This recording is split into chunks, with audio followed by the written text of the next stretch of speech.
अस्सलाम वालेकुम viewers, welcome back to my channel. कैसे हैं आप सब? मैं आज बना रही हूँ खमामी सवैयाँ। मैंने 2 चम्मच जो है तेल ले लिया, उसमें 4 इलायची उसमें जो है वो कूट के डाल दिए, और फिर इसमें एक पैकेट जो है मैं सवैयाँ क्रश करके जो है वो तल लूंगी मैं अच्छे से।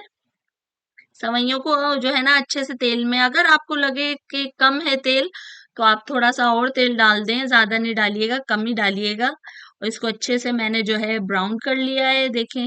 ज्यादा डार्क नहीं करें। फिर मैंने इसमें पानी शामिल कर दिया है, 1 कप पानी डाल दिया है, तो 1 कप मैंने इसमें चीनी शामिल कर दी है। और फिर जो है आप को बहुत अच्छी लगेगी, छोटे बड़े सभी इसको पसंद करते हैं। और ये देखें, अच्छे से मैंने ढक के जो है ना इसको पका लिया था, और 1 कप पानी में ही मैंने इसको पकाया है सवैयों को। और देखें कैसी हो रही है, बहुत अच्छी सी लगेंगी। अगर आप ये ट्राई करेंगे मेरी रेसिपी तो लाइक करें, सब्सक्राइब करें, शेयर करें। मेरा channel home town food recipe resources है मेरा चैनल। और मेरी रेसिपी देखें आप कैसी है, ट्राई करिएगा ज़रूर। ये देखें कितनी ज़बरदस्त और मज़ेदार, बड़ी अच्छी सी लग रही है, खुश रंग। और अल्लाह हाफ़िज़।